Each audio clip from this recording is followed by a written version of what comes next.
Dave with Dave's Racing Channel, chatting with Alex Taylor. So she brought out the new 55 for this year. Can you tell us a little bit about it? Yeah, so we built it last year. It's a full tube chassis, 6-second capable 55 Chevy that me and my dad built in about 4 months. But the projects continue to go on, obviously, from last year to this year. So we've broken to the 6s, a couple 690 passes. We've sorted through lots of different issues this year with transmission and rear ends and just finding those consumable parts now and working that out. So we just went out first day of drag week, made a decent 60 foot, it's 118, the best it's done in a while, but we snapped the shaft in the gear bender, which it's a really weird break. It doesn't make sense why it did that. It's cryo treated, super nice piece, broke in just like a super odd spot. So we're doing R&D now, and Rick from Gear Vendors is gonna grab us a new one. We're gonna sort through it and stick a new shaft back in and put it back in the car. We'll be good to go. You planning on another pass this evening? Yeah. So we'll be ready for the all run. So for the new people on the channel, can you tell us a little bit about the combo?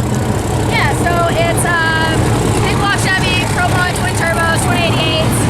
It's got a turbo 400 behind it, 4.9-inch, 4-link car, full tube chassis, 650 cert.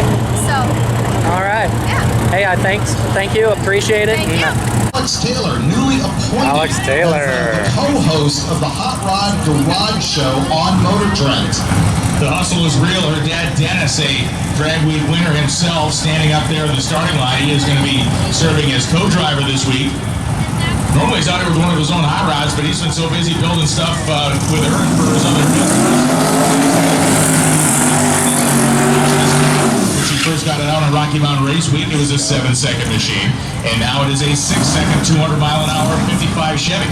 And Brian, don't forget that they also jammed together a full tube chassis, full race car 55 Plymouth Savoy that they used to come win the Roadkill Nights, media shootout just a month ago. Yeah, they didn't win. What they did was they were now the most notorious serial killers in Detroit history. It was an annihilation. It was premeditated murder. They showed up and they did it the right way, the way they do everything. This family is incredibly kind of Wisconsin, all this stuff that they built.